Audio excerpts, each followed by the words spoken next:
A tinsmith is a person who works with lightweight metal, tin, to form everything from cookie cutters to roofing shingles. Tin is rarely used in its pure form because it is too soft, but bound with other metals it is very useful. For example, mixed with copper, tin forms bronze. Unlike many types of metal, tin does not rust, so putting a tin outer layer with other stronger metals as an inner layer provides a strong and durable product. In the past, tin was commonly lined with asbestos to make insulated boxes and other containers and roofing products. Tin pipes were occasionally used as well, and they too were insulated with asbestos. Tin mills were frequently associated with steel mills, which were well known for their large amounts of asbestos. As a result of all these factors, and the fact that up until the 1970s asbestos was used in over 3,000 products, many tinsmiths were occupationally exposed to asbestos. Asbestos has been used for many centuries. Pottery with asbestos fibers added to it dated back to 3000 BC has been found in Scandinavia. Records show that the Egyptians wrapped the bodies of dead pharaohs in asbestos cloth. Ancient Greeks and Romans used asbestos cloth to make napkins, tablecloth, and clothing because throwing them in the fire could clean them. Knights during the Middle Ages lined their suits of armor with asbestos to help control the heat. Asbestos is the only natural mineral that can be woven into cloth. The fibers are lightweight and flexible.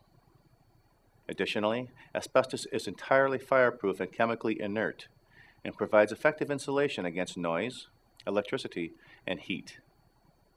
Unfortunately, the many good qualities of asbestos are offset by its dangers.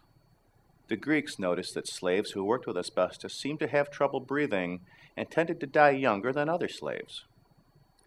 Studies done in the United States and Great Britain confirm this knowledge at about the same time asbestos production was getting its start in the United States.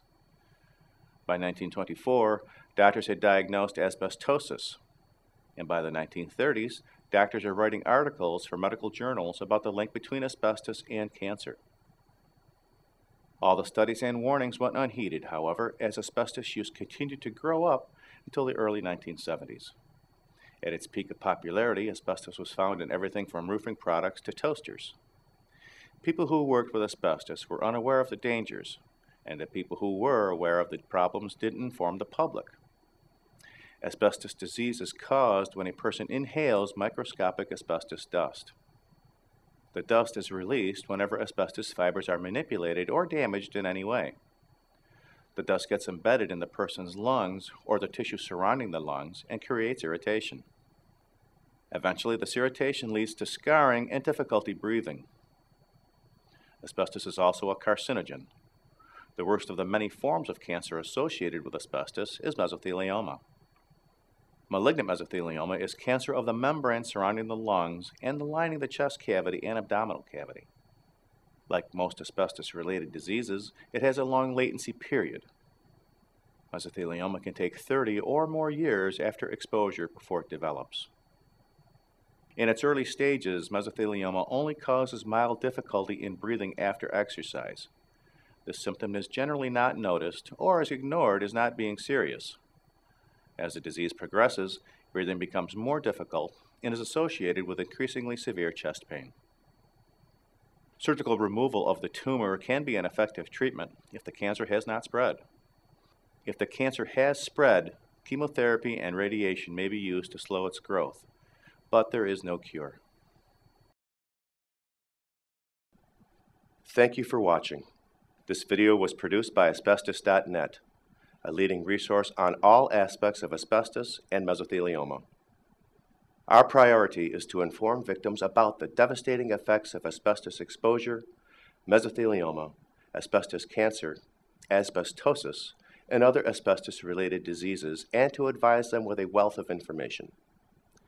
Individuals whose lives have been touched by mesothelioma have numerous questions and concerns.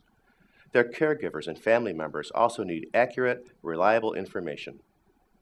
If you or a loved one have been diagnosed with mesothelioma or asbestos cancer and need more information, we invite you to visit and explore the thousands of pages of oncologist-reviewed material on Asbestos.net to call our convenient toll-free number shown below and speak with a mesothelioma specialist, or to use the simple contact form found at Asbestos.Net to request a free copy of our informative books, custom inserts, and DVD.